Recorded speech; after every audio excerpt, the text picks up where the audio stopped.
Breaking. King Charles just did something no British monarch has done in 50 years, and it's tearing the government apart from the inside. Prime Minister Keir Starmer sent a private letter to Buckingham Palace last Tuesday at 9:47 a.m. What he requested was stunning. He asked King Charles to cancel public appearances in London for 3 months, citing security concerns around Labour's reform plans. Charles read the letter. Then he did the opposite. Within 2 hours, he scheduled 5 new London events, including an unannounced visit to meet veterans in the East End. That single decision just triggered the biggest royal government clash since the abdication crisis. And if you want to see how this plays out, hit subscribe, because what happens in the next 72 hours could reshape British politics. Here's why this matters. The request wasn't really about security.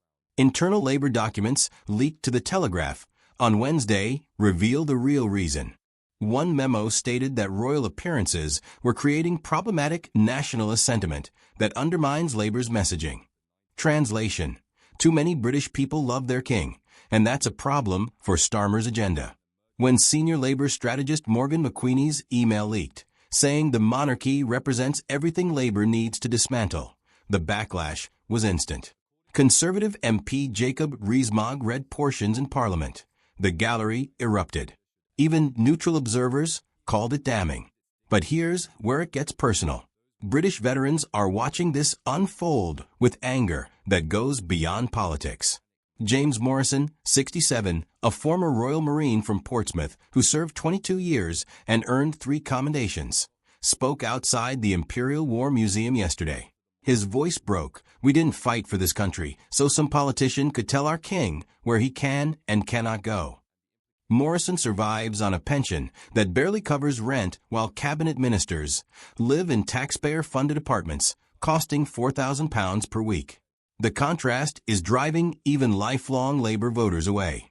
Patricia Hughes, a retired voter from Durham, said it clearly: "I've voted Labour my whole life, but this attack on our monarchy is unforgivable.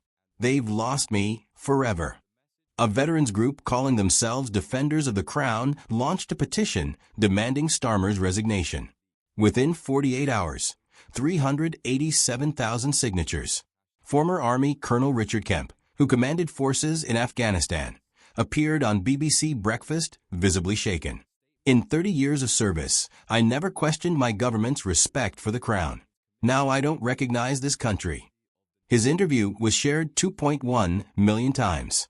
Then King Charles broke protocol in a way that stunned constitutional experts.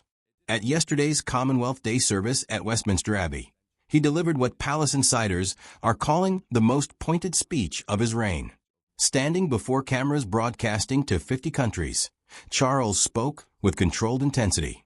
"Service to this nation is not a privilege granted by politicians," the king said, his voice steady and sharp. "It is a sacred duty that transcends temporary governments and fleeting political wins. Those who serve understand this. Those who seek only power never will." The Abbey went silent. Everyone understood who he meant. Charles didn't name Starmer. He didn't need to. Palace sources reveal Charles personally rewrote that section 6 times, removing diplomatic language and adding sharper words. Senior advisors tried to talk him out of it. He overruled them all. What happened next proves how badly Starmer miscalculated. Prince William made an unscheduled visit to a military hospital in Woolwich. Speaking to wounded veterans, he said something extraordinary: "My father and I will always be wherever Britain needs us most. No memo will ever change that." The entire royal family united against Downing Street. Princess and cancelled a private event to honor the household cavalry. Prince Edward appeared at 3 public engagements in 2 days. The palace wasn't just pushing back. It launched a coordinated campaign. The financial markets reacted first. The pound dropped 2.3% against the dollar within 90 minutes of Charles's speech. £8.7 billion wiped from the FTSE 100 by market close. Currency traders cited constitutional uncertainty. Then the political fractures began. 7 Labour backbench MPs have now publicly broken with Starmer. Veteran Labour member Graham Stringer called the attempted royal ban the stupidest political decision in modern history. Sarah Champion, MP for Rotherham, received 847 emails from constituents demanding Starmer apologize. Only 3 supported him. International reactions came fast.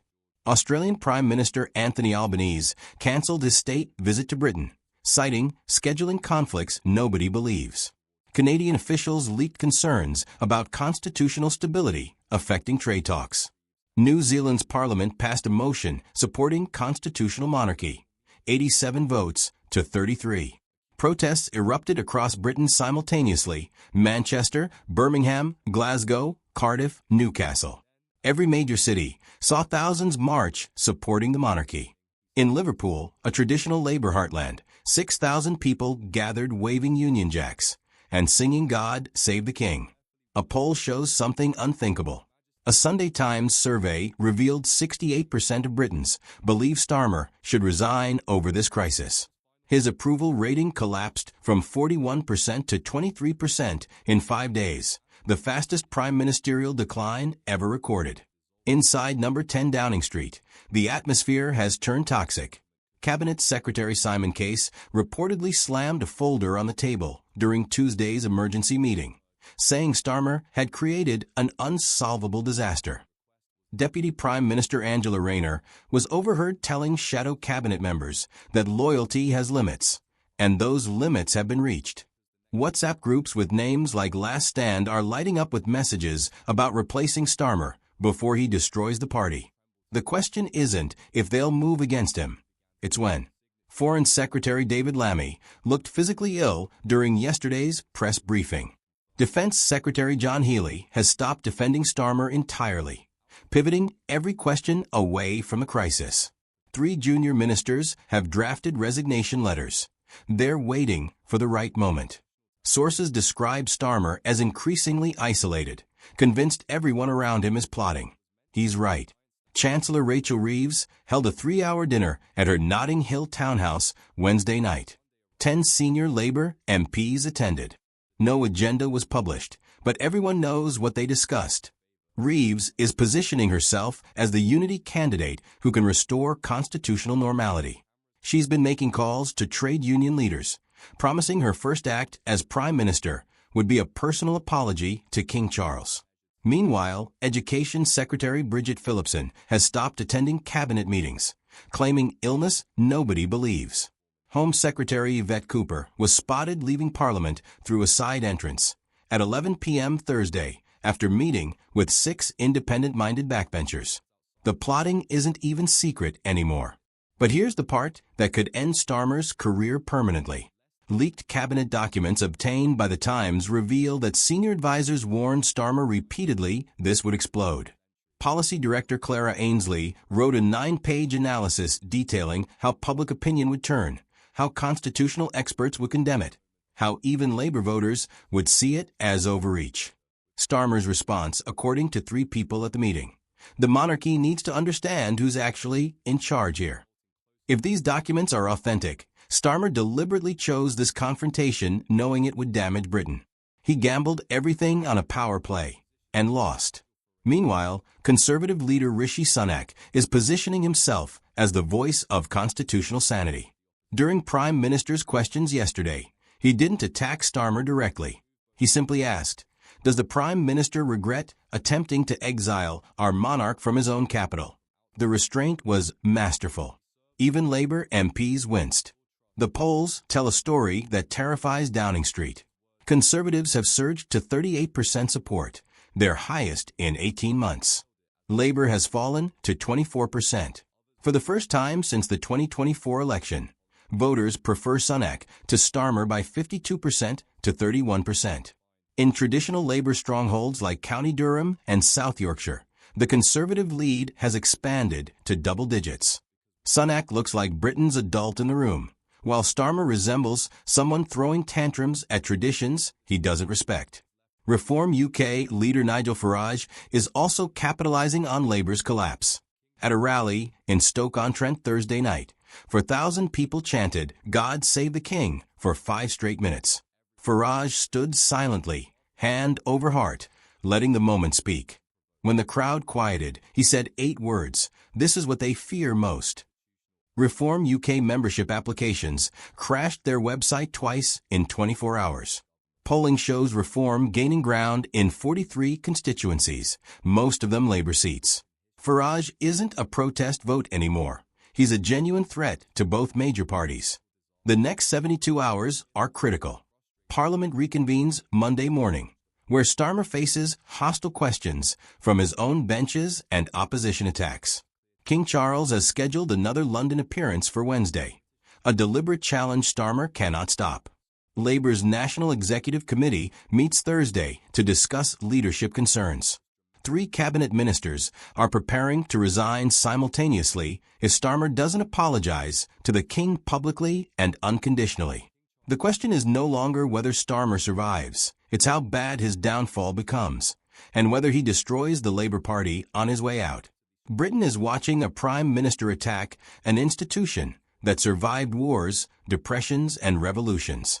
At the center stands Starmer, looking increasingly isolated and finished. So what happens next? Does Starmer resign before he's forced out? Or does Labour's cabinet remove him themselves? Did the Prime Minister just commit the greatest political mistake in modern British history? What do you think happens in the next 72 hours? Drop your thoughts in the comments. We're reading every one, because your perspective matters in understanding how this crisis unfolds. And if this constitutional showdown shocked you, share this with everyone who needs to understand what's really happening in Westminster right now. The mainstream media is covering this, but they're not showing you the full picture of how close we are to a complete government breakdown. Tomorrow, we'll break down the leaked messages that reveal who Labour's cabinet is considering as Starmer's replacement, and why that choice could determine Britain's direction for the next decade.